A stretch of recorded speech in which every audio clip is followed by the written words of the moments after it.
반 정도에는 열릴 것 같습니다. 대신에 선생님들은 12시에 특강이라서 아마 한 11시쯤 선생님들이 오실 것 같아요. 그러니까 안전하게 오려면 한 11시? 그때 오시면 항상 문 열려 있겠죠. 네, 근데 일반적으로 고등부 언니 오빠들도 특강이라서 10시 정도로 열리지 않을까 생각하고 있어요. 만약에 못 열면 복도에 앉아서 하시면 되죠. 계단에 앉아서 그냥 하세요. 그러시면 되죠. 자, 편의점도 있잖아요. 네, 가서 앉아서 하고 계시면 되죠. 그리고 12시에 차 탈 때는 기사님한테 저 12시에 차 타요 라고 미리 말씀드리세요. 그죠? 그러면은 똑같은 자리에서 탈 수 있게 해주실 거예요. 자, 볼게요. 우리 아까 어디까지 했었냐면 93번까지 했고 94번 봐. 다음 그림 가와 같이 장치한 빗면에서 물체를 미끄러지게 하고 빗면이 끝나는 부분에 나무 토막을 놓아 물체가 멈추게 하였습니다. 이때 질량이 각각 100g과 200g이 서로 다른 물체 A, B에 미끄러지기 시작해서 자, 시작하는 높이와 멈추는 데 필요한 거리는 다음 옆에 있는 그래프와 같습니다. 자, A를 6cm 높이에서 미끄러지게 할 때 멈추는 거리는 얼마이겠습니까? 라고 했는데 꼬맹아, 거기 A를 물어봤으니까 A를 보면 되겠죠. A는요, 옆에 있는 요즘에는 자료 해석이 과거에서도 영재에서도 수능에서도 자료 해석 문제로 나와요. 그러니 자료를 잘 보시면 되는데 옆에 있는 그래프에 보시면 A를요, 얼마 높이에 올려놔요? 얼마 높이에 올려놓습니까? 4m. 4m 높이의 빗면에 이렇게 올려놓는 거예요. 그럼 얘가 이렇게 내려오겠죠. 자, 내려온다는 얘기는 사실은 무슨 에너지가? 위치 에너지가 감소하겠죠. 4m만큼에 해당되는 위치 에너지가 감소해서 그 4m에 해당되는 무슨 에너지가 생기겠습니까? 네, 이게 운동 에너지로 같은 크기의 운동 에너지로 바뀌는 것 뿐이죠. 근데 내려오다가 얘가 나무 토막이랑 쿵 부딪혀서 멈췄다는 건 운동 에너지도 0 됐다는 거죠. 맞아요? 그럼 이 운동 에너지가 뭘로 바뀌었을까요? 미국과는 마찰이 한 일로 바뀌어요. 맞아? 이런 식으로 에너지 전환이 끊임없이 나옵니다. 하지만 전환은 일어나지만 총량은 어때요? 같죠. 그러니까 마찰이 한 일도 mg 얼마만큼이라고? 4만큼이야. 맞냐? 네. 그랬을 때 거기에 있는 나무 토막을 밀고 간 거리가 얼마입니까? 아니잖아. 높이가 2잖아.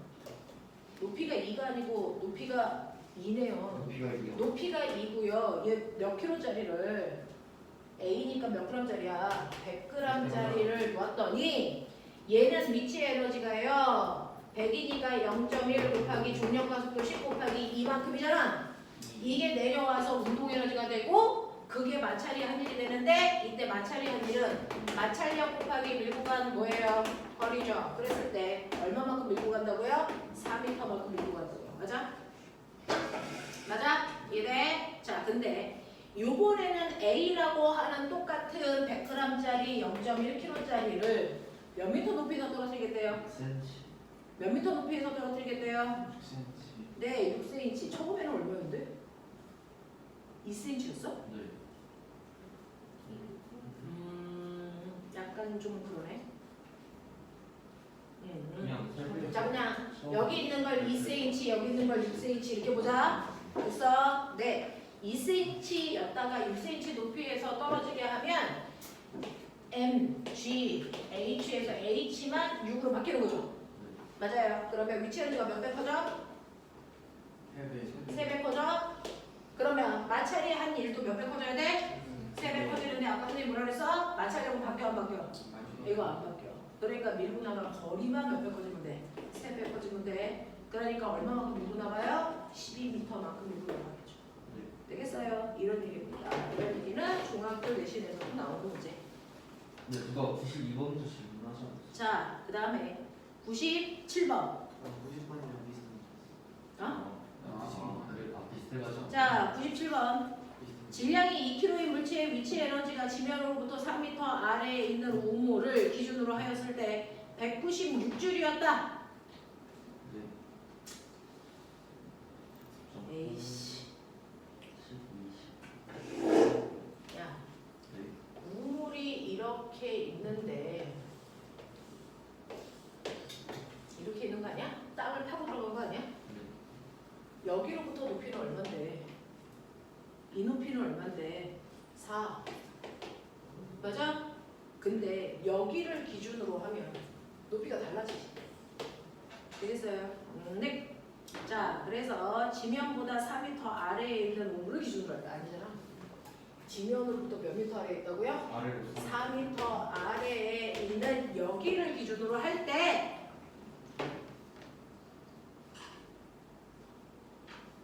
네, 여기에 몇 킬로짜리가 있대요? 2kg. 네, 여기에 몇 킬로짜리가 있대? 2킬로짜리가 있대. 자, 그랬을 때 위치 에너지가 196인데 자, 이 물체는 지면으로부터 몇 미터 높이에 있습니까? 이씨, 지면으로부터 높은 곳에 2킬로짜리가 있대. 그러면 요 높이는 얼마냐? 요 얘기죠? 맞아? 오케이. 자, 그러면 여러분들이 보시는 것처럼요. 196이니까 센스 중력 가속도로 얼마로 하면 되겠어? 9.8 21. 2kg 곱하기 9.8 곱하기 이거 전체 높이를 네모라고 하자. 맞아. 그랬을 때 그 값이 얼마 나와야 돼? 196. 이면 이거 얼마면 돼? 10. 얼마면 돼? 10. 이면 되죠. 3m. 그러면 전체 높이니까 요거 4m에 요거 몇 미터? 6m. 6m. 그렇죠. 이겁니다. 되겠어? 자, 98번. 다음 그림과 같이 1kg의 물체가 마찰이 없는 빗면 위에서 미끄러져 수평면에 놓여있는 나무 토막을 70cm만큼 이동시킵니다. 나무 토막과 수평면 사이의 마찰력이 14이고 나무 토막이 부딪히는 순간 물체의 위치, 물체의 에너지를 모두 나무 토막에 전달한다고 친다. 자, 이 물체는 몇 미터 높이에서 출발해야 되겠습니까? 라고 하는 거죠.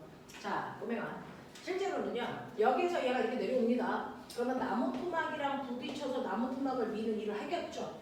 그랬을 때 마찰력이 얼마라고 줬네 얘는? 얼마? 14. 14. 14의 마찰력으로 몇 미터 밀고 갔대요? 70cm니까 0.7m 밀고 간 거죠? 맞아? 그러니까 마찰의 한일 얼마 나오냐?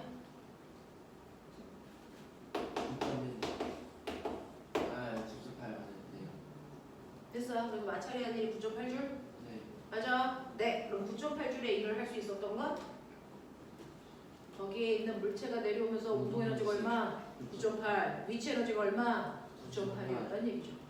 맞아. 처음에 물체가 갖는 위치 에너지도 9.8, 운동 에너지도 9.8, 그래서 마찰이 한일도 9.8이었다는 네. 에너지 전환에 대한 얘기가 끊임없이 나와요. 자, 그랬을 때 물어본 건 뭡니까? 높이요. 높이요. 자, 이 새끼 몇 킬로짜리예요? 1킬로짜리네요. M, G, H가 얼마면 돼? 9.8. 그러니까 높이도 얼마? 1m. 되겠어요? 네, 이런 얘기를 여러분들이 해주시면 되겠습니다. 자, 지금 154페이지부터 나머지 심화 문제는 다음 주에 설명하기로 합니다. 우리 연력학 진도 나가야 돼서 오늘 이 책을 끝내는 날이거든요. 그래서 네, 가운데에 안 했던 세 번째 내용 연력학을 우리가 해야 됩니다. 연력학이 몇 페이지에 있을까요? 96이랍니다. 거기로 가죠.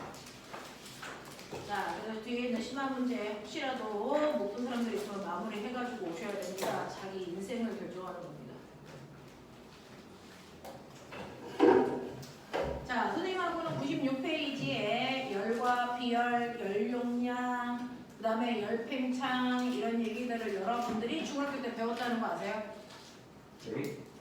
되겠어. 그래서 이 부분에 해당되는 딱 열 중에서 중학교와 관련된 열에 대해서 선생님이랑 하죠. 사실은 우리는 하이탑 1에서는요 고등학교 내용에 해당되는 연력학 제1법칙, 제2법칙도 했었는데요. 지금 이제 여러분들은 딱 중학교에 맞는 내용들과 거기에서 연력학으로 끌고 갈 수 있는 몇몇 가지의 예만 보여드리도록 할게요. 자, 그러면 선생님하고 하셔야 되는 거 오늘부터 열입니다. 필요한 거 예쁘게 메모하시고 중학교 때 배웠던 이런 개념이 이렇게 적용되는구나. 그래서 2차 면접에 문제가 나오면 이런 문제들을 내가 어떻게 풀 수 있겠구나 라고 하는 걸 하시는 겁니다. 중학교 내신 하는 게 아니잖아요.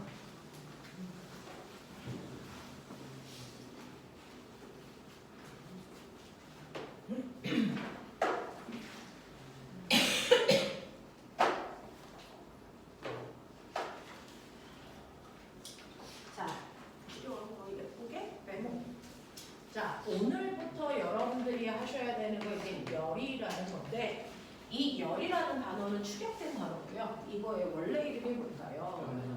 그렇죠. 열의 원래 이름은 열에너지를 줄여서 열이라고 하는 건데 열에너지라는 단어는요. 사실은 고등학교 때 쓰는 단어고요. 이걸 우리가 중학교 2학년 때는 열에너지라고 안 했어요. 뭐라고 했을까요? 이걸 열량이라고 했습니다. 그래서 중학교 2학년 때 배웠던 열량이라는 단어가 열에너지라는 단어입니다. 됐니? 그걸 우리가 일상생활에서 줄여서 열이라고 얘기하는 겁니다. 되죠? 자, 그러면 우리가 열량이라고 들었어요? 되죠? 네, 이 열량이라는 게 열에너지구나. 열량의 단위가 뭘까요? 맞아요. 열량의 단위는 우리가 칼로리 또는 킬로칼로리로 중학교 2학년 때 계산했습니다. 맞죠? 근데 이 열량이라는 거의 원래 이름이 열에너지인데 열에너지도 에너지잖아요. 그래서 얘는 단위가 뭘까요? 줄이다. 됐냐? 같은 의미를 가지고 있지만 단위는 다르네. 됐니? 그러면 난 궁금한 게 있는데 1kcal가 몇 줄일까? 많이 커요. 많이 커요. 1kcal가 1줄은 아니라는 겁니다. 됐어? 그러면 1kcal가 몇 줄일까? 라고 하는 됐어? 이걸 환산할 수 있는 방법 1kcal가 결국은 몇 줄일 것 같을까? 이걸 시험에서 누군가가 그 값을 결정해 놓은 겁니다.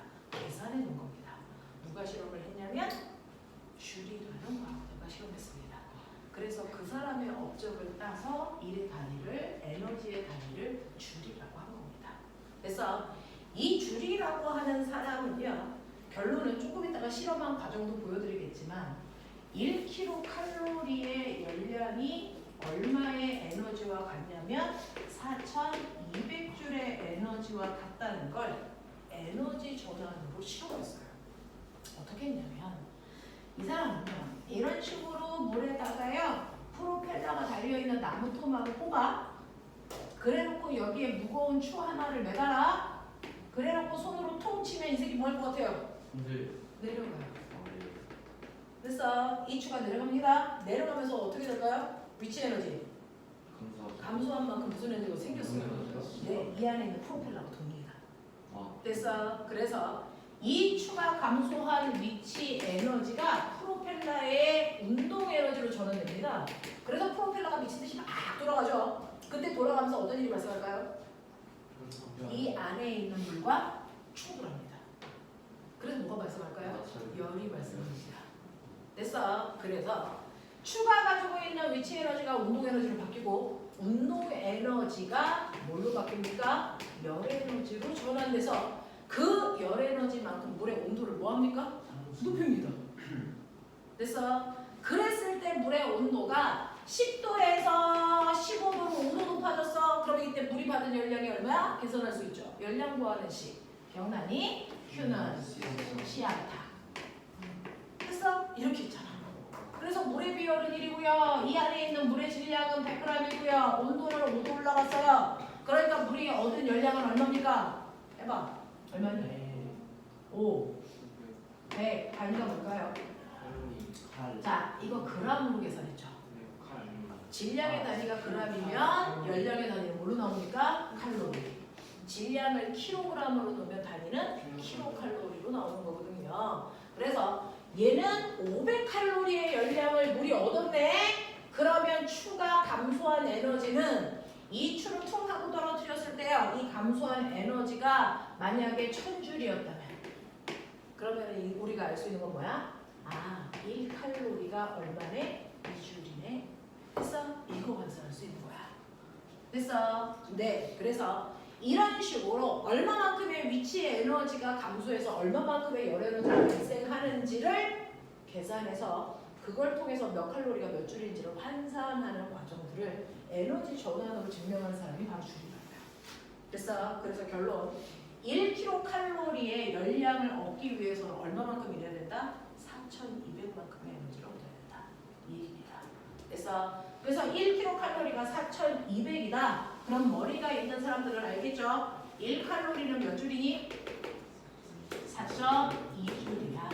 라고 하는 칼로리와 에너지를 전환할 수 있는 상수를 알아낸 사람이 줄이라. 이 상수값을 우리는 열의 일당량이라고 하는데 이 단어는 몰라도 돼.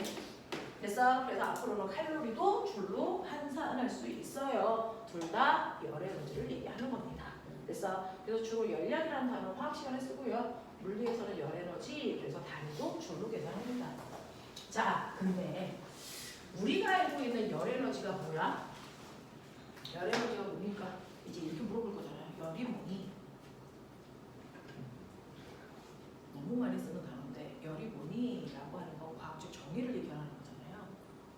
근데 그걸 얘기해 본 적이 없잖아요. 분자가 그러면 이제 떨어지는 겁니다. 그래서 네. 그러면 선생님 열이 뭔지 모르겠는데 저 이렇게 만졌을 때 이게 뭐예요? 차갑죠. 아 엄청 차가워요. 이거 열이죠. 이거 아니에요. 여러분들이 알고 있는 열과 온도는 다른 말입니다.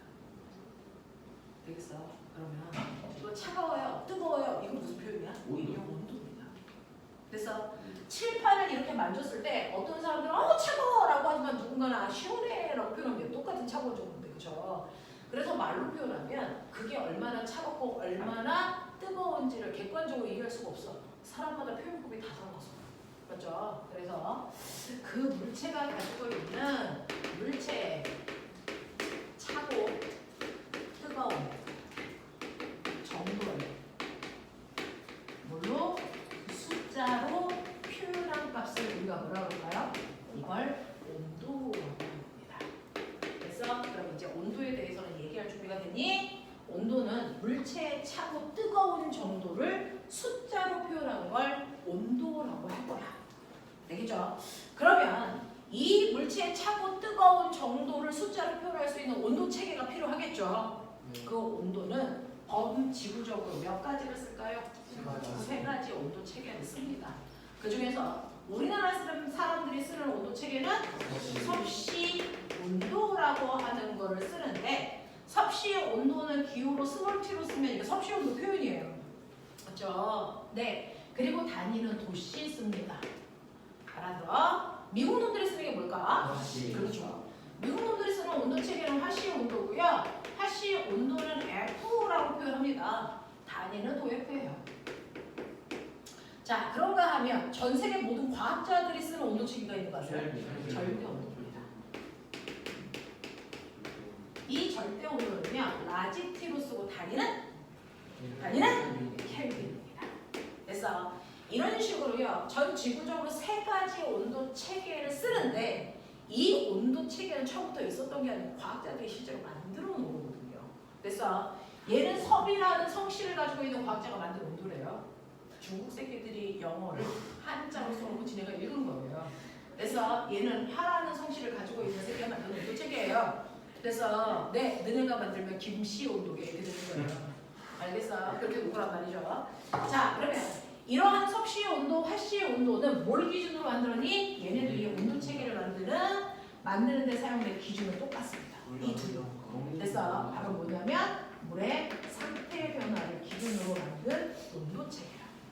그래서 물의 상태 변화를 기준으로 만든 온도 체계니까 냄비에다 물 집어넣고 열을 막 가하면 물이 끓기 시작하는 순간에 온도가 있겠죠. 그걸 우리는 멋진 말로 물의 끓는 점이라고 하는데 그 물에 끓는 순간의 온도를 100이라는 숫자로 표현한 사람이 섭씨예요.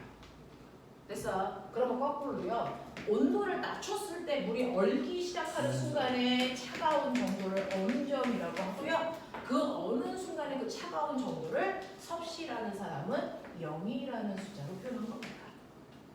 그래서 물은 100도에서 끓는 게 아니고요. 물이 끓기 시작하는 온도를 그냥 100으로 잡았다는 겁니다. 물은 0도에서 얼는 게 아니고 물이 얼기 시작하는 그 차가운 정도를 0이라는 숫자로 표현했다는 겁니다. 그래서 그러면 0에서부터 100까지 몇 등분? 100등분으로 나눴을 때 그 하나가 섭씨 온도에 1도 간격이 된 거예요. 그래서 이렇게 해서 온도 체계를 잡아놓은 게 섭씨 온도입니다. 근데 화씨 온도는요. 똑같이 물이 끓기 시작하는 순간의 온도를 100이 아니고 얼마? 212도F로 표현했습니다. 숫자 연락 구리죠. 212도F로 표현했어요. 애새끼 성격이 나쁜가 봐요. 네, 물이 얼기 시작하는 순간에 그 차가운 정도를 이 사람은 32도F로 표현해서 이 사이의 온도 간격을 180등분으로 나누었다. 그랬을 때 한 간격을 1도F라고 하는 화씨 온도로 표현했어요.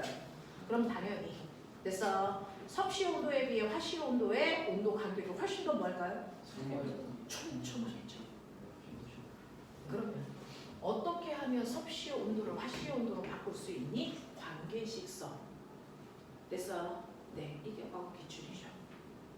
과거 기출은 섭씨를 화씨로 만드는 게 아니고 두 가지 온도 체계를 줘요. 얘네들을 전환할 수 있는 관계식을 만들어라. 이건 영재도 문제가 나왔습니다. 그래서 어떤 현상을 주고 그 현상을 연결하는 관계식을 놓는 문제들이 대단히 많이 나올 수도 있어요. 그렇죠? 그런 관계를 보시는 겁니다.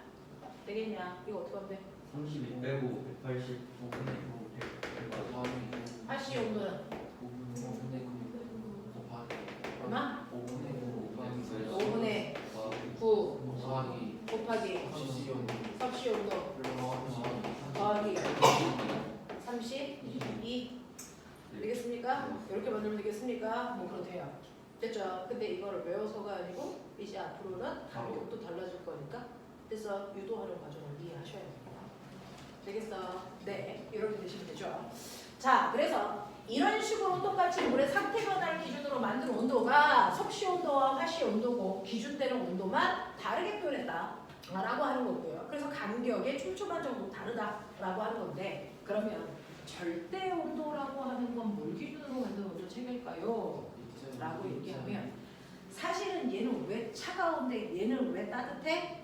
라고 하면 같은 그래서 모든 물질은요 더 이상 쪼갤 수 없는 가장 작은 입자들로 되어 있죠. 그래서 물질 속에는 수많은 입자들이 있는데 그 입자들이 열을 받으면 뭐합니까? 운동하죠. 운동을 하면서 지네들끼리 뭐합니까? 충돌하죠. 그럼 그 충돌에 의해서 뭐가 발생합니까? 그래서 차고 뜨거운 정도가 결정되는 거야.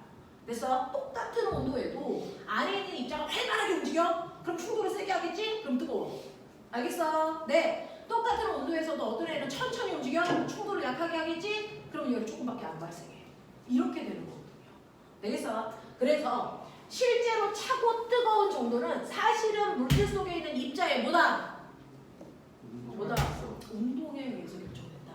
다시 말할까요? 뭐에 의해서 결정됩니까? 운동 에너지. 이겁니다. 그래서 온도 자체를 에너지의 크기로 만드는 겁니다. 됐죠? 그래서 물질 속에 있는 입자의 운동 에너지에 비례하게 만든 온도 체계가 바로 뭡니까? 절대 온도예요. 그래서 실제로 여러분들은 이 절대 온도라고 하는 건 됐죠? 절대 온도와 운동 에너지 사이의 관계를 보시면 운동 에너지는요. 여러분들이 알고 있는 것처럼 운동 에너지는 2분의 1 mv 제곱으로 구해. 이거는요. 어떤 물질만 이렇게 구하는 줄 아세요? 질량을 m 가지고 있는 덩어리 고체 물질의 운동 에너지만 이렇게 구할 수 있어요. 사실은. 그렇죠? 그럼 뭐 흐르는 물도 흐르니까 운동 에너지 있는 거 아세요? 있겠죠. 있겠죠. 그렇죠? 흐르는 물의 운동 에너지는 어떻게 구합니까? 질량을 넣나요? 부피를 넣나요? 자, 흐르는 물이라는 여러분은 고체 덩어리의 운동 에너지를 구하는 식만 중학교 3학년 때 배운 거고요. 흐르는 물에 액체의 운동 에너지를 구하는 식은 2분의 1 로모 v 제곱이에요. 밀도 쓸 것 같았어. 맞아요. 이 밀도, 물의 밀도. 아. 됐어? 네, 유체의 밀도입니다. 그래서 흐르는 물, 흐르는 뭐 다른 거 이런 것들의 운동 에너지를 구하는 식은 질량이 아니고 밀도 제곱이에요. 2분의 1 로모 제곱. 형태 비슷하죠? 됐죠? 네. 그런가 하면 공기, 기체의 운동 에너지 어떻게 구할까요? 기체의 운동 에너지는요. 그래서 2분의 3 kT로 구합니다. 네. 됐죠? 2분의 3도 상수고요. K라는 것도 운동 에너지 구할 때 쓰는 상수인데 이 상수를 알아낸 사람이 볼츠만이다. 그래서 볼츠만 상수라는 이름도 붙어 있어요. 그래서 그리고 이 라디티가 뭘까요? 절대 온도인데.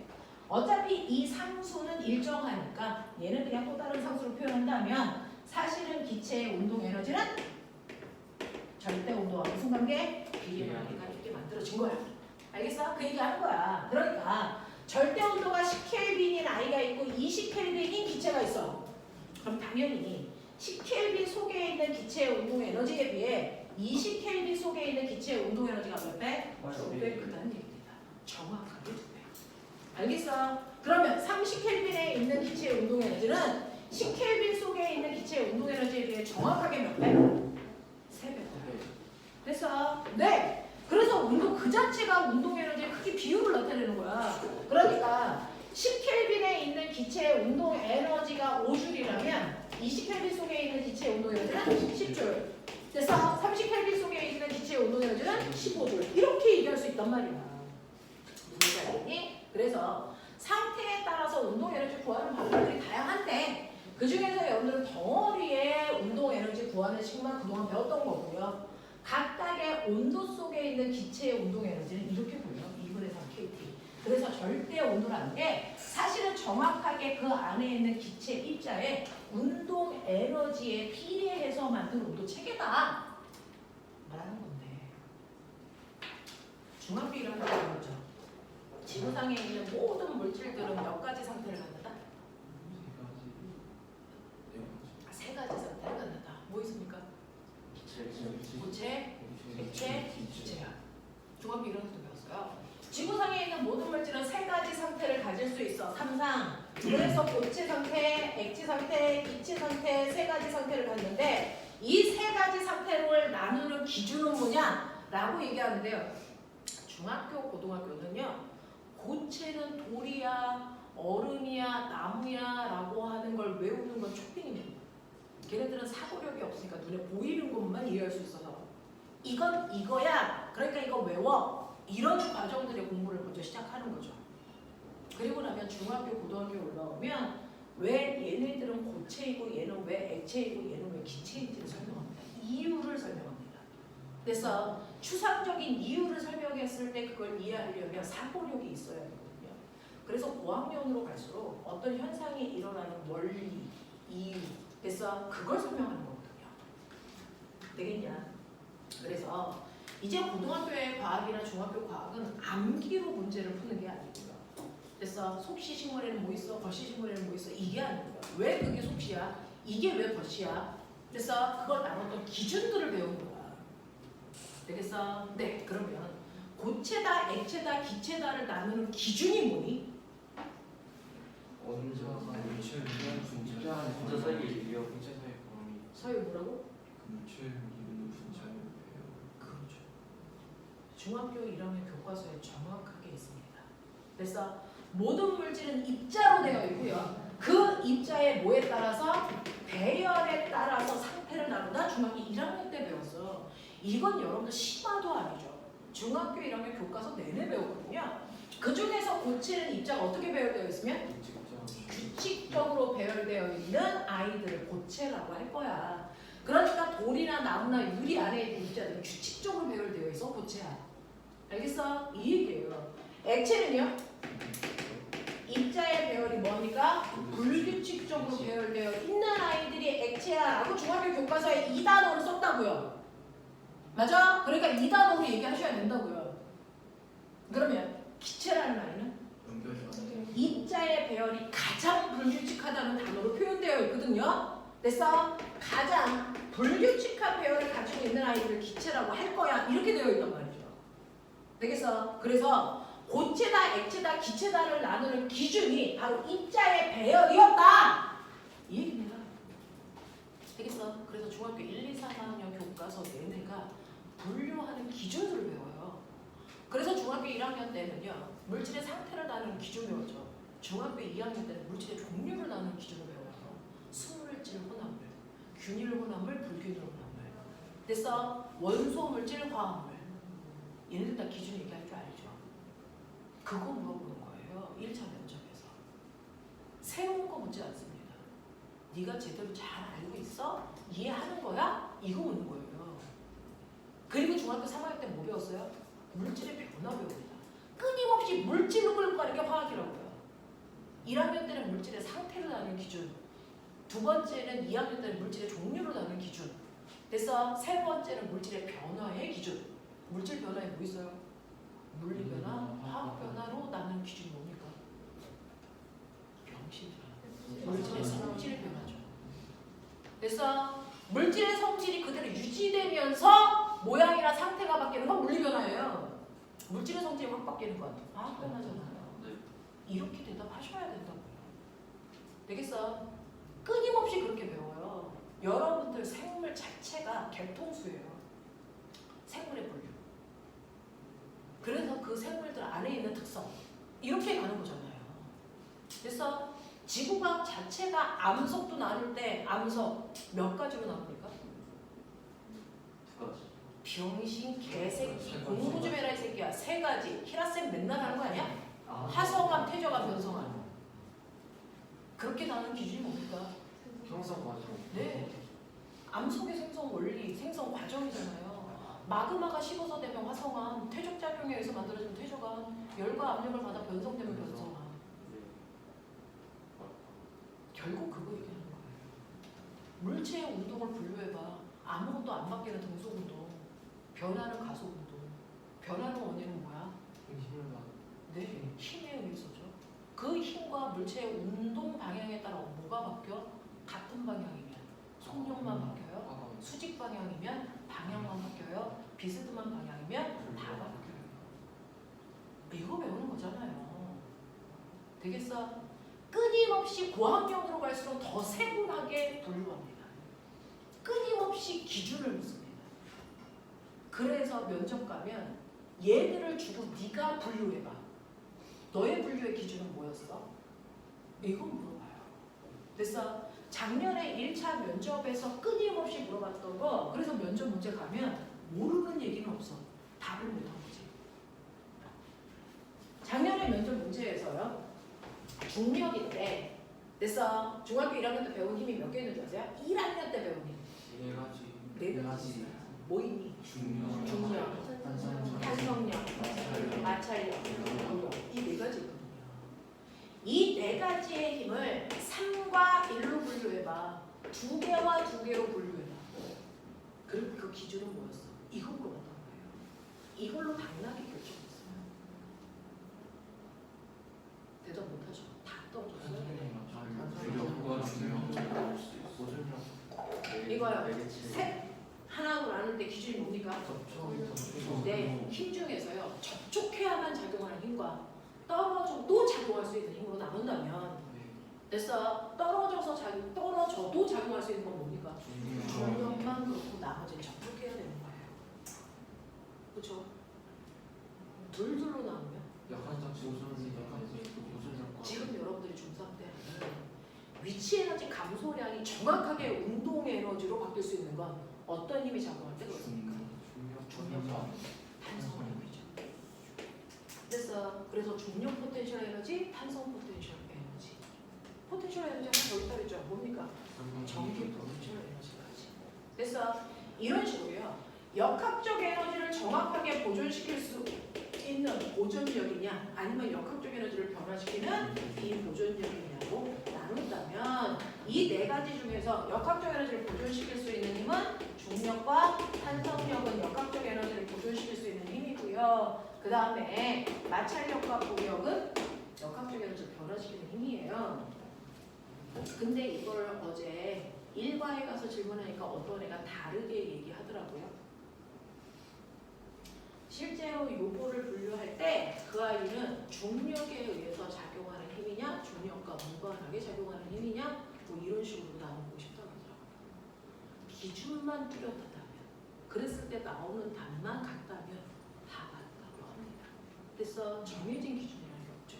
여러분들이 나누는 거예요. 그래서 이런 식으로요. 그래서 뭔가를 분류를 할 때 그 기준이 뭐냐라는 걸 정확하게 머릿속에 넣어야 된다. 작년에 또 면접 갔을 때요. 질량 뭐 해서 막 줬어요. 그랬을 때 얘네들 두 무리로 분류해봐라. 그래서 저도 되게 신기한 물리량들을 줘서 이게 뭐냐. 그래서 봤는데 결국은 크기 성질과 세기 성질로 나눈 거였어요. 모르는 단어는 아니죠. 그래서 양에 상관없이 일정한 값을 갖는 게 뭡니까? 밀도, 끓는 점, 녹는 점. 맞습니까? 걔네들을 뭐라고 합니까? 세기 성질. 양에 따라 그 값이 달라지는 질량. 그래서 무게, 부피 이런 것들은 뭡니까? 크기 성질. 됐죠? 우리 다 알고 있지만 그렇게는 분류를 안 해봤기 때문에 그렇게 인지가 잘 안 되는 거죠. 알겠습니까? 이런 식으로요. 뭔가를 배웠을 때 분류하면 된다. 새로운 게 아니라 이제부터. 그래서 이제부터 여러분들이 1차 면접에서 나오는 새롭지 않습니다. 중학교 때 다 배운 거지만 그걸 보는 관점에 따라서 전혀 다르게 보일 수도 있어요. 되겠어? 그러니까 중학교 내용을 충분히 머릿속에 완벽하게 담고 있어야 된다. 그렇습니다. 그렇죠? 그래서 지금부터는 여러분 선행은요 딱 기말고사 보기 전까지 그때까지가 선행 달리는 기간이야. 그때까지가 여러분들이 2차 면접을 보기 위한 또는 과거를 합격한 후의 생활을 위해서 하는 거고요. 자소서를 쓸 때 실제로 여러분들이 많은 걸 머릿속에 담기 위해서 필요한 정보들을 가르쳐드리고 그리고 나서 여러분만 들어가는 그 시점부터는 선행을 하지 않습니다. 우리는 다시 중학교 내용으로 가서 그거를 심화로 봤을 때 어떻게 볼 수 있느냐를 그래서 설명하는 겁니다. 일상생활과 연결해서 이런 것들이야. 자, 그래서 중학교 1, 2학년 때 배웠던 열이라는 개념을 여러분들이 충분히 이해하고 계셔야 되는데 그 열이라는 거에서 중학교 1학년 때는요 물질의 상태를 이렇게 세 가지로 나누고 나눌 때 기준은 얘네들의 입자의 배열이었다는 거죠. 그래서 자, 근데요 이 중에서요 고체, 액체, 기체는 입자의 배열에 의해서 결정되는 건데 너네가 물질을 딱 보면 그 안에 있는 입자의 배열이 보이니? 안 보인단 말이죠. 그래서 얘가 고체인지 액체인지 기체인지를 판단하는 또 다른 방법을 알려줬어요. 중학교 1학년 때. 뭡니까? 겁에 당황하서 어? 겁에 당황하서 네. 고체인지 액체인지 기체인지를 판단할 수 있는 다른 방법이요. 그 물질의 모양과 무슨 변화를 봐라? 부피 변화를 봐라. 기억나니? 안 배우지는 않았잖아. 그치? 그 중에서 고체는요. 모양과 부피가 일정하다. 둘 다 변하지 않고 일정한 I는 고체야. 이거예요. 그죠? 네. 자, 액체는요. 담는 그릇에 따라 모양이 뭐 한다는 거야? 결국은 변한다는 거잖아요. 부피는 일정한 거죠. 됐어? 기체는요. 네. 모양도 변하고 부피도 뭐한다? 변한다. 이 얘기죠. 그 중에서 모양이 바뀌는 성질을 가지고 있는 이 아이를요. 우리는 다른 말로 흐르는 성질이 있다 이렇게 표현하는데 됐어? 이 흐르는 성질을 한자로 바꾸면 흐를 유 그래서 유체라고 하는 게 액체와 기체입니다. 흐르는 성질이 있기 때문에. 됐니? 기체만의 특징은 뭡니까? 기체만 부피가 쉽게 변한다. 이 얘기입니다. 되겠어? 자, 그러면 이렇게 기체라고 하는 아이는요. 부피가 쉽게 변할 수 있는 유일한 상태다. 이거예요. 그래서 여러분들은 기체의 부피 변화를 중학교 1학년 때 내내 배웠단 말이야. 그러면 기체의 부피를 변화시킬 수 있는 방법? 압력과 기체의 부피를 변화시킬 수 있는 방법은 두 가지가 있대요. 그 중에서 온도에 따라 압력에 따라 기체의 부피가 달라지는데 하나 더 송은쌤한테 배운 게 있어요. 뭡니까? 입자수에 따라. 맞아. 네, 1몰기에 있을 때 부피와 2몰기에 있을 때 부피는 달라. 라는 얘기잖아요. 근데 이 얘기도 중학교 3학년 때 배웁니다. 같은 부피 속에 있는 입자의 개수는 같아야 된다. 누가 얘기했어요? 아보가드로. 네. 그래서 같은 부피 속에 있는 입자의 개수가 같다는 얘기는 입자의 개수가 다르면 부피가 달라. 입자가 2배 많으면 부피도 2배 커. 그 얘기한 게 아보가드로죠. 아보가드로 법칙입니다. 되겠어? 자, 그럼 그 중에서요. 온도가 높아지면 부피가 뭐해지니? 커져. 무슨 관계? 비례 관계가 있다는 얘기 누가 했니? 샤를. 그래서 그 사람의 이름을 딴 샤를 법칙. 우리 이렇게 얘기하거든요. 그러면 온도가 높아지면 부피가 커지는 실제 얘 들어가 기체. 찌그러진 탁구공을 뜨거운 물에다 집어넣으면 탁구공이 다시 펴지는 게 샤를 법칙 때문이야. 또 있어. 병신. 열기구 개새끼들. 열기구에 번호 폈더니 열기가 빵빵해지잖아. 그것도 온도에 따라 부피가 커지는 대표적인 예야. 맞아? 이런 것들이 샤를 법칙의 대표적인 예고요. 그걸 그래프로 그리면 어떤 일이 발생을 하냐면 저 온도를 섭씨 온도로 보면요. 내가 궁금한 게 있는데 섭씨 온도 0도, 10도, 20도, 30도, 도시요. 섭씨 온도요. 자, 0도일 때 기체는 부피가 있다 없다? 있어요. 있으니까 우리 밖에 나가 숨 쉽니다. 됐어. 네. 그래서 0도일 때 기체 부피가 있고요. 온도를 높이면 부피가 어떻게 됩니까? 네. 일정하게 증가합니다. 됐어. 수소일 때, 산소일 때. 기체의 종류와 무관하다. 이렇게 배웠습니다. 됐죠? 그러면 온도를 높이면 부피가 일정하게 증가한다는 얘기는 거꾸로 얘기해봐. 온도를 낮추면 기체의 부피는 일정하게 감소하겠죠? 그러다 보면 어느 순간 기체의 부피가 얼마? 0이 되는 순간에 온도가 있다. 몇 도? 몇 도입니까? 영하 273도인데 그래요. 라고 배웠습니다. 됐어? 그러면 이 순간에 온도를 0으로 잡는 새로운 온도 체계만 있다면 됐어? 기체의 부피와 온도가 정확하게 뭐하겠니? 정비례하는 관계를 그릴 수 있겠지? 그래서 이때의 온도를 0으로 해서 만든 온도 체계가 바로 뭐다? 절대 온도다. 되겠습니까? 그래서 절대 온도에서의 0켈빈은 섭씨 온도에서의 몇 도를 얘기합니까? 273도를 얘기해요. 이해됩니까? 그러면서 저 궁금한 게 있어요. 절대 섭씨 온도하고 하씨 온도는요, 0보다 작은 온도인 영하 온도가 존재할까 할까?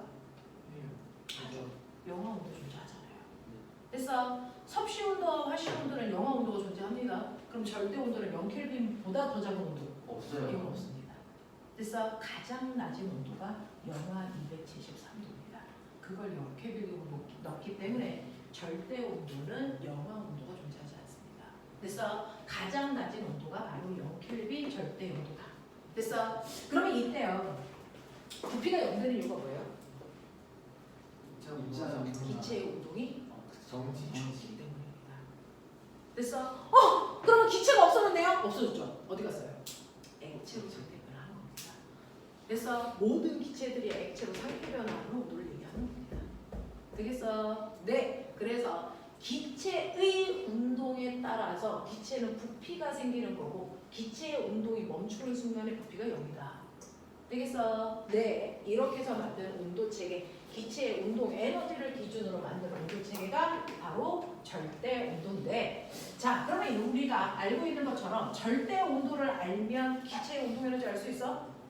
맞아? 그죠? 네.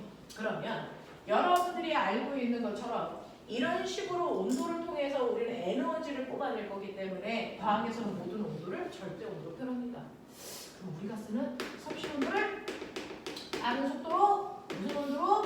절대 온도로 아까처럼 뭐 해야 되겠니? 변화시켜야 되겠죠? 섭씨 온도를 어떻게 하면 절대 온도 될까요? 마이너스 273을 줘야 돼. 너무 정확하게 생각 안 해? 섭씨 온도에다가 273을 더해야 절대 온도가 됩니다. 되겠어? 그럼 꼬뱅아, 섭씨 온도에다가 273을 더해야 절대 온도가 돼요. 그러니까 마이너스 273에다가 273을 더해봐. 얼마 돼? 0. 알겠냐? 그 얘기 하는 거잖아. 그러니까 섭씨 온도가 0도야. 저기다가 273을 더해야 이 순간에 절대 온도가 나오겠죠. 그럼 섭씨 온도 0도라는 건 절대 온도 얼마 얘기하니? 273켈빈을 얘기하는 거예요. 섭씨 온도 100도는 절대 온도로 바꾸면 얼마입니까? 373이잖아요. 그러면 물이 얼기 시작해서 끓기 시작할 때까지를 몇 등분으로 나눈 거니? 100등분이라고 하는 같은 등분이 되는 거죠. 그러니까 섭씨 온도에서 1도 간격과 절대 온도에서 1켈빈 간격은 어떻다? 같다. 그러니까 온도 변화량이 똑같다. 섭씨 온도에서 10도 증가하면 절대 온도에서도 10켈빈 증가하는 거야. 라는 겁니다. 되겠어? 이런 식으로 표현할 수 있다라는 것도 여러분들이 알고 계시면 되고요. 그래서 이런 식으로 절대 온도를 기준으로 얘기를 했더니 아까 얘기한 것처럼요. 기체의 부피를 변화시킬 수 있는 방법이 온도고, 온도를 높이면 부피가 커지는 비례관계를 가질 수 있는데, 이 비례관계를 가지면 어떤 일을 할 수가 있냐면 부피와 온도가 정비례관계를 갖죠. 그랬을 때 기울기가 일정하니까 우리 기울기 구하는 식. 기울기는 x축분의 y축. 이 값이 일정하죠. 그래서 비례관계라는 얘기는 온도와 부피 사이에는 일정한 상수값을 가져. 이 뜻입니다. 납득해? 납득해? 오케이. 이렇게 되는 거야. 됐죠? 자, 그런가 하면 기체의 부피를 변화시킬 수 있는 또 다른 방법이 뭐라고요? 압력이라고요. 압력을 높이면 부피는 어떻게 되니? 줄어들어. 무슨 관계? 안미래 관계. 누가 얘기할게? 5, 1. 그래서 이건 무슨 법칙? 5, 1 법칙. 그러면 압력이 커지면 부피가 줄어드는 그래서 또는 압력이 작아지면 부피가 커지는. 됐니? 이 보일 관계에 의해서 나타나는 현상 뭐 있을까요? 비행기 타면 비행기를 타고 올라갈 때요. 비가 먹먹해져요. 귀가 먹먹해져요. 네. 귀가 먹먹해지는 게 뭐 때문인데요? 압력이 작아지다 보니까 그 내부의 압력과 외부의 압력이 크게 그 차이. 압력 차이에서 나타나는 거고, 얘는 압력 때문에 아. 부피가 변하는 걸 얘기하는 거잖아요. 가자 공기가 부풀어요. 네. 그래서 비행기를 타고 올라가면요, 과자 봉지가 뭐 해줄 줄 아세요? 빵빵해집니다. 됐어. 실제로 어떤 거의 모양이 크기가 일정해요. 이거 무슨 말이냐면 밖에서 공기가 누르는 기압과 안에서 미는 내부압의 크기가 뭐해서 같아서 크기가 일정한 겁니다. 그죠? 근데 비행기를 타고 갑자기 하늘 위로 확 올라가는 순간 이 중에서 뭐가 바뀔까요? 기압의 크기가 급격히 작아지죠. 정신 안 차릴게요. 그래서 공기가 누르는 압력이 급격히 작아지는 거야. 그럼 상대적으로 내부압 더 크지? 네. 됐어? 그럼 어떻게 될까? 더 커져요. 이 새끼가 밀고 나오지? 그래서 뭐 해지는 거야? 빵빵해지는 거야. 알겠습니까? 그래서 비행기를 타고 하늘 위로 올라가면 과자 봉지가 빵빵해지는 이유가 밖에 있는 기압이 낮아져서 부피가 커진 거야. 이해돼? 이것과 관련, 보일과 관련된 또 다른 거 뭐 있어? 그 해수 그 심해 내려왔다가 그래서 숨 쉬면 그 감정력 스쿠버 다이버들이요. 물속에서 숨을 쉴 때 기포가 발생하죠? 그 기포가 위로 올라갈수록 뭐 해질까?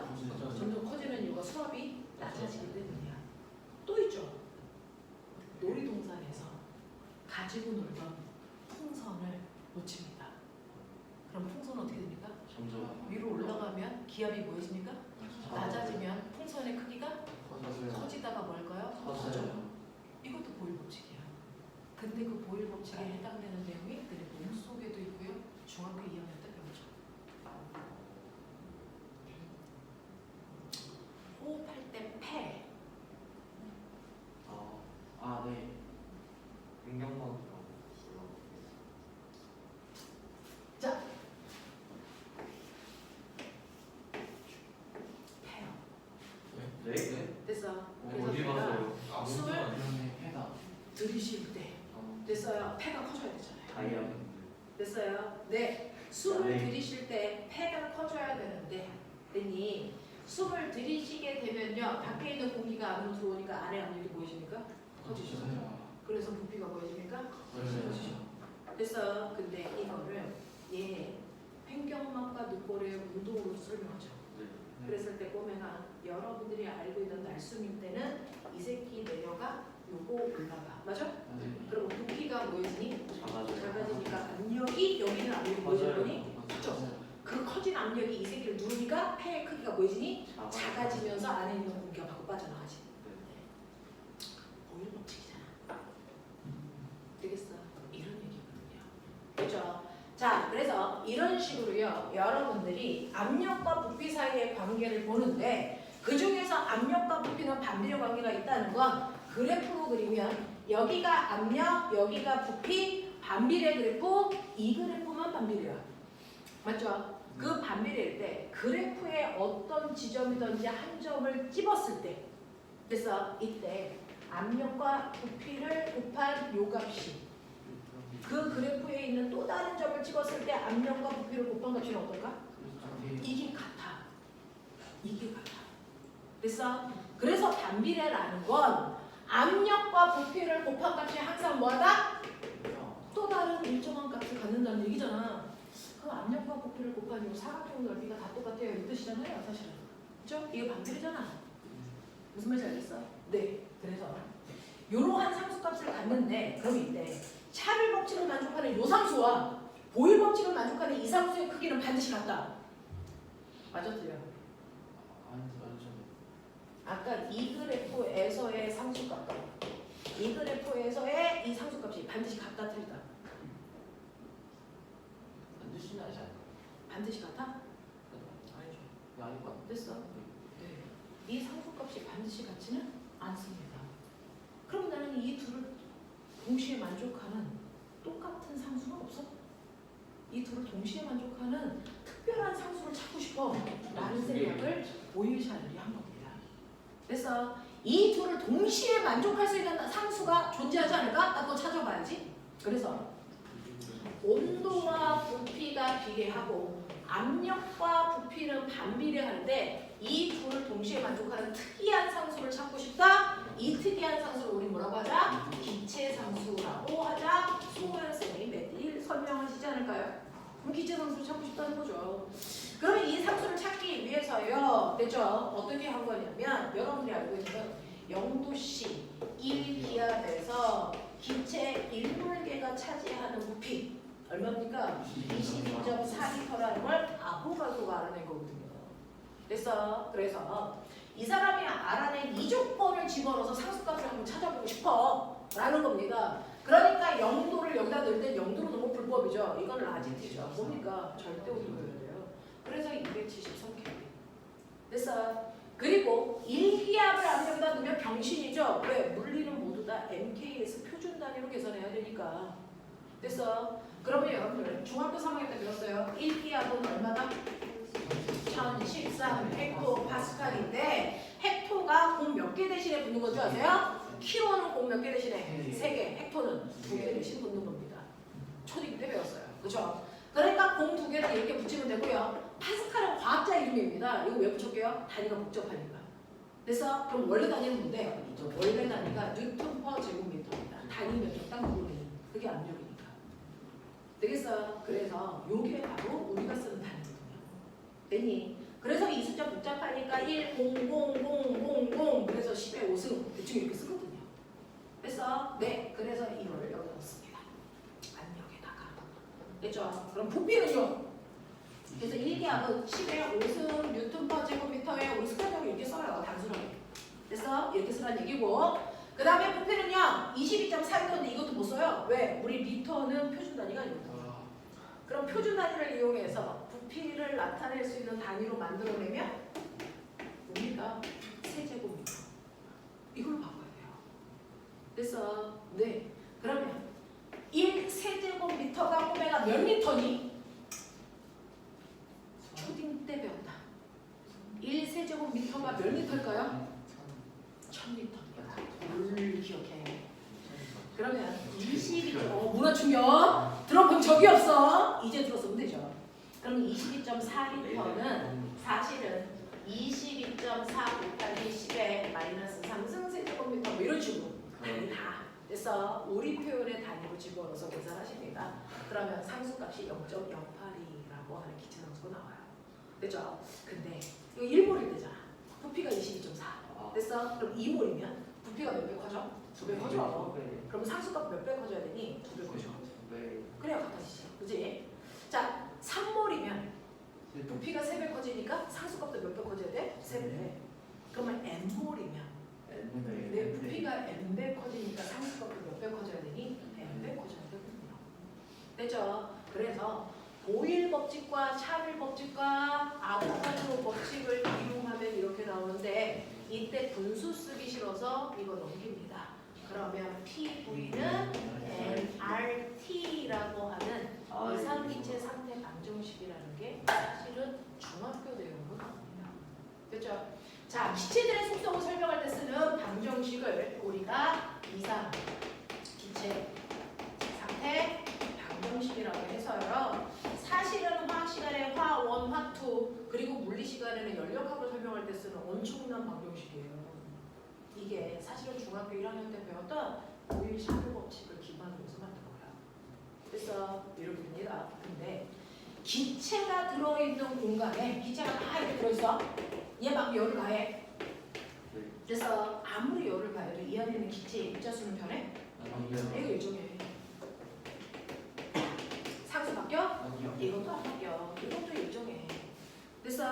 그래서 얘네들은 일정한 또 다른 상수라서 K라고 묶는다면 이 상수를 없애면 압력과 부피를 곱한 값은 절대 온도와 정확하게 돼. 맞아? 그럼 오메가 여기 부피 1, 2, 압력 1, 2 여기 부피 봐. 얼마? 2. 여기 얼마야? 2. 압력 압력과 부피를 곱한 값이 2 같네? 무슨 말이야?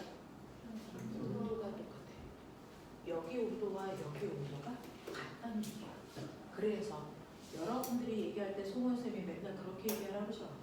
압력과 부피는 반비례해요? 병신입니다. 아닙니다. 압력과 부피가 반비례할 때 조건이 있습니다. 온도가 뭐 할 때는 일정해야만 온도와 압력과 부피가 반비례합니다. 그래서 보일 법칙이요. 압력이 커지면 부피가 줄어듭니다. 두 개는 반비례 관계입니다. 라는 얘기를 할 때는 조건이 있어야 된다. 뭐 할 때? 온도가 일정할 때. 그래서 온도가 일정할 때 압력이 커지는 만큼 부피는 줄어들어. 그래서 반비례 관계가 있습니다. 만약에 온도가 달라지면 저거 반비례 안 갖춥니다. 알겠어? 그러면 거꾸로요. 이래요. 정확하게 비례 관계가 있으려면 조건. 온도가 높아지는 만큼 부피가 커지려면 조건이 있습니다. 압력이 일정할 때. 그거 얘기할 수 있냐 없냐의 게임입니다. 1차 단점에서. 알겠어? 압력과 부피 관계를 얘기해봐 라고 했을 때 압력이 커지면 부피는 줄어듭니다. 이게 아니고요. 온도가 일정할 때 이게 먼저 나와줘야 됩니다. 아, 저 새끼 제대로 알고 있구나. 알겠습니까? 이겁니다. 됐죠? 그래서 온도가 일정할 때만 압력과 부피 사이에는 무슨 관계가 있다? 반비례 관계가 있어요. 맨 처음에 보일이 실험할 때요. 기체를 이렇게 집어넣고요. 이때 압력과 부피가 있을 거잖아. 그래놓고 이 사람이 압력을 크게 해서 부피를 확 줄였어요. 그래서 맨 처음에 1기압일 때 부피가 10이었다고 쳐. 그래서 정확하게 2배인 2기압을 줬어. 그럼 부피가 얼마여야 되니? 5여야 되잖아. 근데 5보다 커 6대. 반비례가 안 돼. 실험이 계속 됐어. 네, 무르한 발생이 도대체 왜 그럴까? 온도 때문에. 네, 압력 확 줄이는 순간 됐어. 입자와 입자 사이의 거리는 줄어드는데 운동 속도는 그대로거든요. 그러니까 충돌이 뭐하니까? 네, 더 많이 일어나죠? 충돌을 많이 하니까 열이 발생하죠. 이 새끼의 압력을 순간 확 주는 순간, 부피를 줄이는 순간 온도가 보여집니까? 높아져요. 그러면 온도가 높아지면 얘는 그럴 거야 이렇게 된다고요. 이렇게 가지 않고. 되겠어? 그래서 부피가 커진단 말이에요. 이렇게 돼요. 그래서 정확하게 반비례가 되지 않는 이유가 뭘까? 아, 온도가 달랐구나. 그래서 원래 온도가 될 때까지 기다리는 겁니다. 그랬더니 정확하게 얘가 그 자리로 돌아와. 그래서 반비례가 된다는 걸 확인할 수 있어. 그래서 압력과 부피가 반비례가 되려면 정확하게 온도가 일정해야 되는구나. 이걸 실험을 통해서 알아야 돼요. 그래서 과학은 실험이 중요합니다. 그래서 우리가 생각하지 못했던 요소들이 영향을 준다는 걸 발견할 수 있거든요. 그걸 알아야 게 여러분들 자소서입니다. 그래서 자소서를 쓸 때 내가 학교에서 배운 대로 실험을 했지만 학교와 같은 결과가 나오지 않습니다. 왜? 우리가 배운 건 늘 마찰이 없을 때, 공기 저항 없을 때, 인 상황에서의 어떤 물리량들을 배우잖아요. 그거 다 불화예요. 어떻게 공기 저항이 없습니까? 어떻게 마찰이 없습니까? 그럼 마찰이 있을 때는 어떻게 되는구나를 분석하면 되는 거죠. 그러니까 우리가 결과값이 다른 이유가 마찰이라는 게 이런 영향을 줘 라는 걸로 해석하는 얘기예요. 우리가 어떤 실험을 할 때 내가 원하는 답이 안 나온 게 당연하다. 왜 그런지를 분석하는 게 영재성이다. 알겠니? 그래서 선생님 저 생각한 대로 결과값이 안 나와서 실험 다시 해야 되겠어요. 그래서 넌 영재가 아닌 거야. 그걸 분석 못하니까. 알겠어? 그렇게 되는 겁니다. 되겠니? 그런 겁니다. 그래서 실제로 과학자들이요. 여러분들이 지금 배우는 이 뻔하다는 이거 하나를 알기 위해서 그 사람한테는 5년, 10년이라는 시간이 걸리거든요. 쉽지 않은 거예요. 우리는 결과값만 배우니까 너무나도 단순한 거지만 사실은 그 사람은 5년, 10년의 시간을 여기 할애해서 이런 것들을 알아낸 거다. 그렇습니다. 자, 그래서 이런 식으로 여러분들이 압력과 온도 이게 부피를 변화시킬 수 있다. 그것 때문에 이상기체 상태 방정식이라는 게 만들어진 거고 이만큼 온도가 주는 영향, 압력이 주는 영향이라는 게 엄청나게 큰 거죠. 되겠어? 그래서 우리는 이제 딱 하나 했어요. 온도. 온도는 물질의 차고 뜨거운 정도를 숫자로 표현한 거. 온도책이 몇 개 있어? 3개. 알겠습니까? 이거 했어요. 그럼 내가 이제 온도를 쟀으니까 온도 체계를 만들었으니까 물질들의 다양한 온도를 막 재고 싶어요. 그래서 이런 식으로 수조에다가 물을 집어넣는데요. 반쪽은요 80도의 뜨거운 물이 200g 있고요. 반쪽은 20도의 차가운 물이 100g이 있대요. 이걸 접촉시키면 어떤 일이 발생한다고 배웠습니다. 중학교 2학년으로 넘어갔습니다. 열이 이동해서 평형이 되죠. 그렇죠? 열의 이동이 일어납니다. 그래서 두 번째는 여러분이 교육에 열의 이동이라는 현상을 배웠어요. 그렇죠? 열이 이동합니다. 자, 그러면 열은 어디에서 어디로 이동합니까? 고온에서 저온.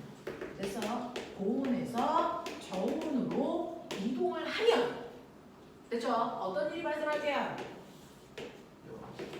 고온의 물체는 열을 주니까 열을 준 만큼 온도가 뭐 할까? 낮아지겠죠. 됐어? 네. 그래서 80도의 물의 온도는 점점 낮아질 거고요. 20도는 열을 받으니까 온도가 점점 뭐해질까? 높아지겠죠. 자, 그래서 높아지다가 둘의 온도가 같아지는 순간 네, 더 이상 온도는 변하지 않고 일정해진다. 이렇게 온도가 일정해진 상태를 우리가 뭐라 합니까? 열 평형 상태라고 합니다. 그러면 열 평형 상태는요, 주는 열이 많은 거야, 받는 열이 많은 거야, 아니면 열이 이동 안 하는 거야? 같은 양의 열을 주고 받는 걸까요? 아니면 열이 이동 안 하는 걸까요? 같은 열을 주고받는 거죠. 그러면 같은 양의 열을 주고 받는다는 건 내가 얘한테 준 게 10이에요. 그럼 네가 받은 게 얼마야? 그럼 결국 난 주기만 하고 얘는 받기만 하는 건데 그럼 올라가야 되잖아. 내가 준 만큼 받잖아. 준 다음에 또 다시 왔다 갔다 하는 거 아니에요? 아, 얘가 내가 얘한테 10 주면 얘가 나한테 10 주는 거야? 네. 안 그렇습니다. 그래요. 실제로요. 열은요, 뜨거운 물질에서 차가운 물질 쪽으로 이동하는 겁니다. 그렇죠? 뜨거운 물질에서 차가운 물질 쪽으로 열이 이동합니다. 그럼 꼬맹아, 이때 이동한 열을 뭐라 그러니? 뜨거운 물질에서 차가운 물질 쪽으로 이동한 열을 뭐라 그럽니까?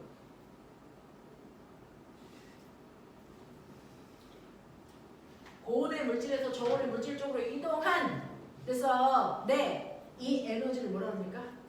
그게 바로 중학교 2학년 때 배웠던 열량이잖아, 새끼야. 열량이잖아. 고온의 물질에서 저온의 물질 쪽으로 이동한 에너지를 뭐라 합니까? 열량. 그걸 고등학교 때 뭐라 합니까? 열량. 그걸 우리는 맨날 열이라고 한 겁니다. 그러니 열이 뭡니까? 라고 얘기한다면 열이라고 하는 열량, 열 에너지는요, 고온의 물체에서 저온의 물체로 스스로 이동한 에너지를 우리가 열 또는 열량이라고 부릅니다. 고온의 물질에서 저온의 물질 쪽으로 스스로 이동한 에너지를 열이라고 하겠다. 그래서 스스로 이동한 뭐? 에너지. 그게 뭐야? 열이야. 그게 열량이야. 됐어? 이거야. 그러니까 열량이라고 하는 건 차고 뜨거운 정도도 아니고요. 열이라는 건 차고 뜨거운 정도가 아니야. 이동한 에너지야. 됐어? 그럼 꼬맹아, 내가 얘한테 1,000원 줬어. 내가 준 게 얼마? 1,000원. 내가 받은 게 얼마? 1,000원. 그럼 이동한 게 얼마야? 1,000원. 그게 바로 열량이고 열 에너지야. 됐어? 네. 이렇게 이동한 에너지가 열 에너지인데, 이때 이 열 에너지 그릴 때요, 온도 그릴 때 가로축이 뭘까요? 가로축이 뭘까요? 시간. 됐어? 시간에 따른 온도변을 그린 거야. 알겠냐? 그러면 같은 시간인 1분 간격으로 잘라서 본다면, 1분 간격으로 잘라서 본다면 뭐가 보이는 줄 아세요? 이게 고대 구술 면접 시험이었어요. 고3 애들한테 이 그래프 주고 나왔어요, 고대에서. 이거요. 그래프 이렇게 그리면 안 돼?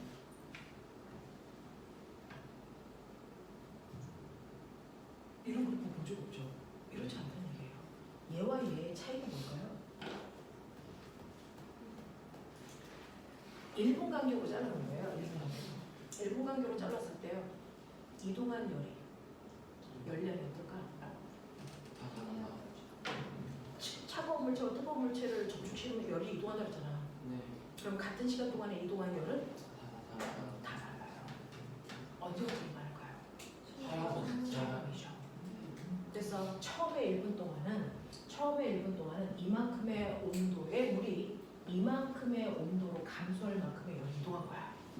그래서 근데 평형이 되기 전 1분 동안은 요만큼의 온도의 뜨거운 물이 요만큼의 온도가 될 정도인 요만큼밖에 1분 동안 안 이동했어.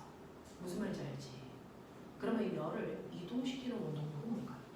어떨 땐 많이 이동해, 어떨 때는 조금 이동해. 그 열을 이동시키는 원동력은 뭘까? 두 물체의 온도차예요.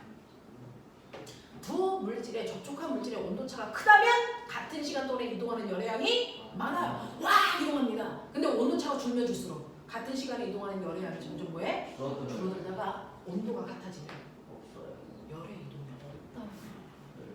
같은 양이 왔다 갔다 하는 게 아니라 열 이동 자체가 없습니다. 그래서 열 이동은 두 물체의 온도 차이에 의해서 생기는 겁니다. 온도차가 없으면 열 이동이 안 합니다. 알겠어? 네. 여러분들이 얘기하는 화학에서 얘기하는 상평형 이거 얘기하시면 안 돼요. 증발량과 응결량이 같아요. 그거랑 다른 얘기예요. 알겠어? 네. 열 이동은요 온도 차이에 의해서 일어나기 때문에 온도차가 감소하는 동안 같은 시간 동안에 이동하는 열의 양은 감소합니다. 이 화살표 길이가 같은 시간 동안 이동한 열의 양을 얘기해요. 그래서 온도차가 없으면 더 이상 이동하지 않습니다. 그래서 온도가 같아지는 순간이 열평형된 순간에 온도겠죠. 이 온도를 구하라는 게 중학교 2학년 문제였어요. 기억나요? 자 그러면 이때 이동한 열의 양을 우리가 열량 또는 열에너지라고 했는데 이 열량 구하는 식 기억나죠? 이게 바로 시암탉이라고 했는데 C가 뭐게? PR M이 뭐게? 질량 델타 T가 뭐게? 온도 변화량 이게 바로 이동한 열을 구하는 열량 구하는 식인데요. 저 궁금한 게 있는데 뜨거운 물체가 잃은 열이 많을까요? 차가운 물체가 얻은 열이 많을까요? 똑같죠. 그걸 이용해 방정식을 세워서 문제를 푸는 겁니다. 우리는 방정식으로 풀어요. 그래서 고온의 물체가 잃은 열량과 저온의 물체가 얻은 열량이 같다. 요걸로 문제를 푸는 거거든요. 근데 열량은요. 시암탉으로 문제 푸는 건데 이때 물의 비열은 찬물이든 뜨거운 물이든 얼마예요? 1이거든요. 그죠? 그러니까 1 곱하기 뜨거운 물의 질량이 200g이라고 제가 주어줬네요. 그리고 온도 변화량은 무조건 높은 온도에서 낮은 온도를 빼야 온도 변화량이 돼요. 그러니까 뜨거운 물의 온도 변화량은 80 빼기 T입니다. 맞아요? 네. 저온의 물체가 얻은 열량이요. 어차피 똑같이 물이니까 비율은 1. 찬물의 질량은 100g이라고 했고요. 온도 변화량 물론 네, 높은 온도에서 낮은 온도 빼셔야 돼요. 되겠습니까? 이렇게 갑니다. 자, 그랬을 때 쓸데없는 숫자 날릴게요. 그러면 160-2t는 t-20. 그래서 넘기시면 3t는 180이니까 t는 얼마입니까? 60입니다. 그래서 열평형이 되는 온도가 몇 도야라고 하면 이상하게 아이가 20과 80의 정확하게 가운데 50이요 이렇게 얘기하는 친구 있거든요. 아니고 얘는 60이에요. 그럼 선생님 여기서는 20도 내려왔는데 이 새끼는 40도 올라갔잖아요. 온도 변화량이 다르잖아요. 이유가 뭘까요? 질량이 낮아서 물량이 200g, 100g이니까 200g이 열을 주면 100g의 온도가 많이 변해요.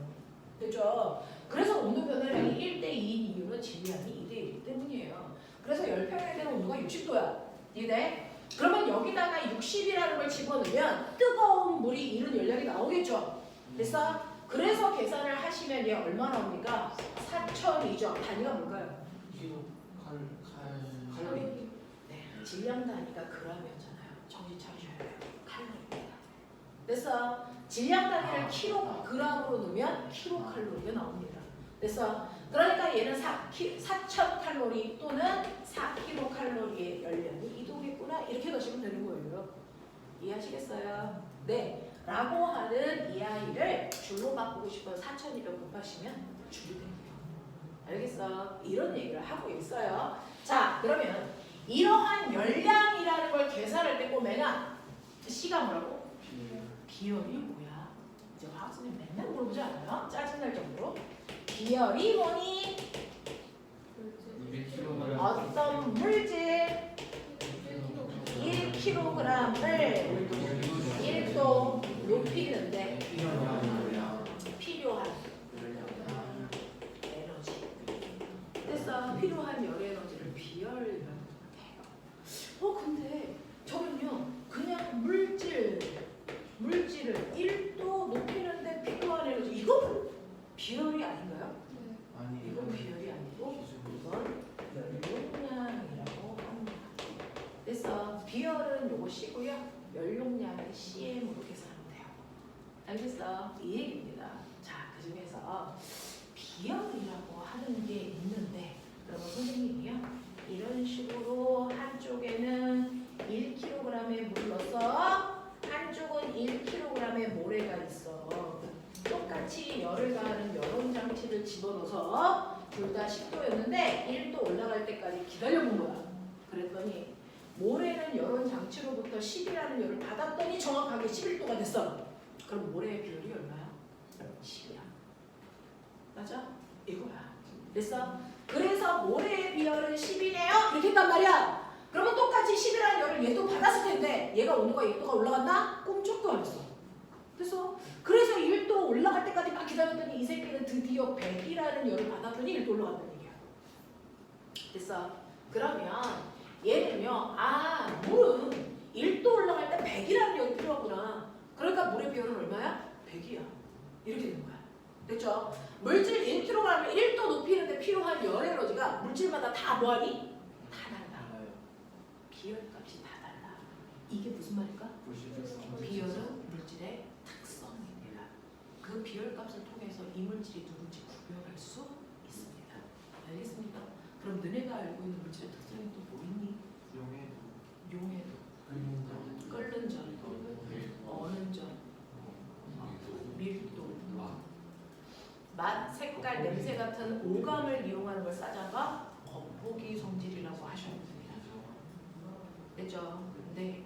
그래서 중학교 2학년 때 배웠던 건 겉보기 성질, 끓는 점, 녹는 점, 밀도, 용해도인데요. 사실은 이 5가지 말고도 물질을 구분하는 물질의 특성이 또 있죠. 그 중 하나가 비열이고요. 또 하나가 비저항입니다. 라고 하는 거는 이제 전기파도 다음 주에 하면서 할 때니까 됐죠. 물질마다 저항이 그렇게 다 달라요. 비저항이라고 합니다. 그걸로 구분하죠. 그래서 이렇게 물질이 가지고 있는 특성은요, 우리가 배우지 않아도 또 다른 부분이 있어요. 그렇죠? 네. 그래서 이렇게 되는데, 그러면 비열이 얘는 10이고 얘는 100인데, 그럼 내가 똑같이 100이라는 열 동시에 가니까 쳐. 모래 몇 도 올라갈까요? 10도. 10도 상승하죠. 물은요? 1도 상승하죠. 그럼 우리가 느껴야 되는 거, 비열이 클수록 온도가 잘 안 바뀌는데. 자, 지구상에 있는 물질 중에 물은요, 비열이 큰 편에 속하는 물질입니다. 근데 네 몸에 물이 얼마 들어있니? 70%. 우리 몸에 70% 들어있는데요. 식물들 몸속에는 물이 90% 가까이 들어있대요. 그럼 이렇게 비열이 큰 물이 생물의 몸속에 많이 들어있는 이유가 있나? 항상성 유지, 열나주는 거예요. 되겠죠? 그 항상성 유지의 3가지. 뒤져! 체온 유지, 혈당량 유지, 수분량 유지. 그 수분량을 상투함이라고 하는 거야. 되겠어? 이게 중요하기 때문에 호르몬과 신경계가 그 짓 한다. 이거 배우는 게 중학교 3학년이잖아. 그래서 그만큼 체온 유지가 중요한 이유가 뭘까요? 꼬맹아, 꼬리를 물고 가야 돼. 우리 인간이 인위적으로 물화생들을 나눠놓은 거지. 물, 화 이런 게 따로따로 현상이 나타나겠니? 아니야. 생명활동 이전에 효소가 제대로 체온 유지가 왜 중요해? 우리 같은 생물들은 몸이 뭐로 되어 있니? 세포는 뭐로 만들어졌니? 단백질은요. 여러분들, 돼지 익히기 전 생고기 하고요, 익은 돼지고기요. 그래서 중학교 때 나온 게 버터를 프라이팬에 넣어서 녹여요. 무슨 변화예요? 물리 변화예요. 상태 변화. 돼지고기를 프라이팬에 넣고 익혀요. 무슨 변화입니까? 그 화학보다라는 게 무슨 말입니까? 실제로 고기는 단백질로 되어 있는데 얘가 열에 민감해서요. 온도에 따라 단백질의 구조가 뭡니까? 변화요. 변해요. 그래서 다른 단백질이 있다고 확 변해요. 그래서 그 단백질의 온도에 더럽게 민감해서요. 네 몸은 단백질로 되어 있는 세포로 구성되어 있는데 체온의 범위 40도보다 온도가 높아지면 익은 돼지고기처럼 단백질 그 구조가 사람이라고 생각. 그래서 세포들이 괴사하는 거예요. 그래서 아이들이 갑자기 체온이 막 올라가면 원인이고 뭐고 따지지 말고 그냥 베껴놓고 체온부터 낮춥니다. 왜? 세포가 뒤지는 걸 방지해야죠. 그래야 애새끼가 똑바로 사니까. 안 그러면은 뇌가 이상해져요. 가장 민감한 게 온도에 민감한 세포가 뇌에 있습니다. 그래서 체온부터 낮추는 거예요. 그래서 너무 체온이 높아 체크박사라 너무 체온이 높아도 너무 체온이 낮아도 그래서 빨리 차 타는 사람들 체크박사고요. 그래서 문제가 되는 이유가 이 단백질로 되어 있는 세포 때문인데 그래서 체온 유지가 중요한 거라서 우리 몸은 비어있는 뭘로 되어 있다? 물로 되어 있습니다. 알겠어? 빨리 체크박사 차 타는 사람 누구야? 차 타는 사람 손 하나 둘 셋 넷 차 안 타는데 일찍 나가면 뒤진다. 저희가 차 타지 않아서. 차 안 타는